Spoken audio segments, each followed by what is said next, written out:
Chaque jour, Charles et Carole vous présentent la leçon de l'école du sabbat.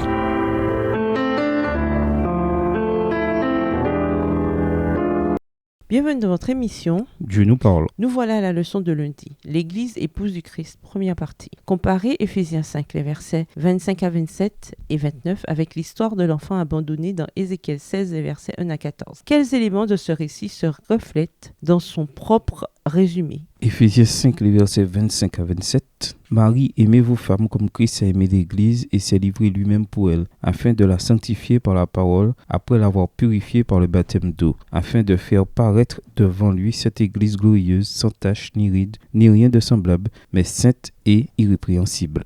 Ézéchiel 16, les versets 1 à 14. La parole de l'Éternel me fut adressée en ces mots. Fils de l'homme, fais connaître à Jérusalem ses abominations. Tu diras, ainsi parle le Seigneur l'Éternel à Jérusalem, par ton origine et ta naissance. Tu es du pays de Canaan. Ton père était un Amoréen et ta mère une Essienne. À ta naissance, au jour où tu naquis, ton nombril n'a pas été coupé. Tu n'as pas été lavé dans l'eau pour être purifié. Tu n'as pas été frotté avec du sel. Tu n'as pas été enveloppé dans des langes. Nul n'a porté sur toi un regard de pitié pour te faire une seule de ces choses par compassion pour toi. Mais tu as été jeté dans les champs le jour de ta naissance parce qu'on avait horreur de toi. Verset 6. Je passai près de toi, je t'aperçus baigné dans ton sang, et je te dis, vis dans ton sang. Je te dis, vis dans ton sang. Je t'ai multiplié par 10 milliers, comme les herbes des champs, et tu pris de l'accroissement, tu grandis, tu devins d'une beauté parfaite. Tes seins se formèrent, ta chevelure se développa, mais tu étais nu, entièrement nu. Je passai près de toi, je te regardai, et voici ton temps était là,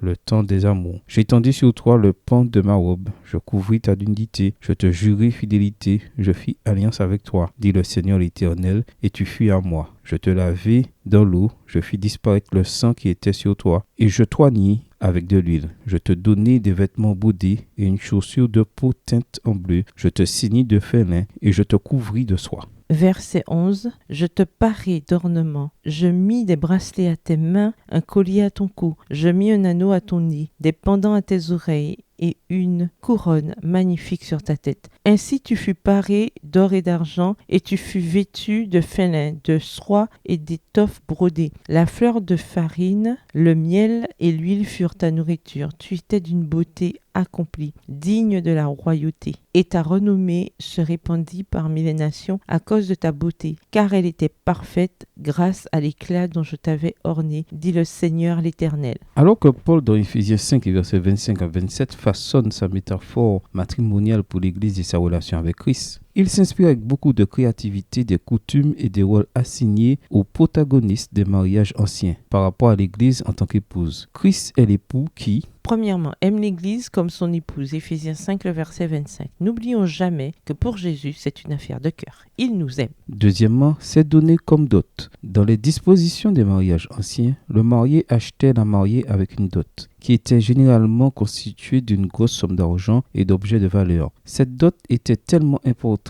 que l'économie des villages d'autrefois dépendait de cette coutume. Christ paie le prix suprême pour l'Église, son épouse, puisqu'il s'est donné lui-même pour elle. Éphésiens 5, verset 25, version second 21. Dans une incarnation et à la croix, il s'est donné comme dot. Troisièmement, baigne son épouse. La préparation de la mariée était un moment important des festivités pendant les mariages. Comme c'est souvent le cas encore aujourd'hui, c'étaient les demoiselles d'honneur et les femmes proches de la mariée qui la préparaient pour la cérémonie. Cependant, Paul imagine le marié en train de préparer son épouse pour les noces. C'est lui qui la sanctifie et la purifie par le bain d'eau. Éphésiens 5, le verset 26, référence probable au baptême. Quatrièmement, prononce la parole de la promesse. Cette purification se fait par la parole. Éphésiens 5, verset 26, version parole de vie. Ce qui renvoie à la promesse que le marié fait à son épouse, peut-être dans le cadre de la cérémonie de fiançailles. À comparer avec Éphésiens 1, les versets 3 à 14, Éphésiens 2, les versets 1 à 10, en relevant les promesses que Dieu fait aux croyants au moment de leur conversion. Les fiançailles étaient à l'époque une série de négociations très sérieuses qui comprenaient un accord écrit concernant le prix de la fiancée, de la part du mari et la dot bien venant de la famille de la mariée.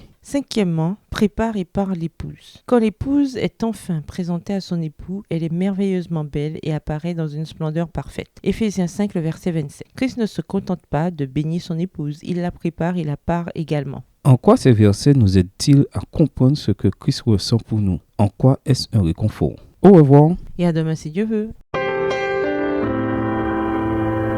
Dieu nous parle. Chaque jour, Charles et Carole vous présentent la leçon de l'école du sabbat.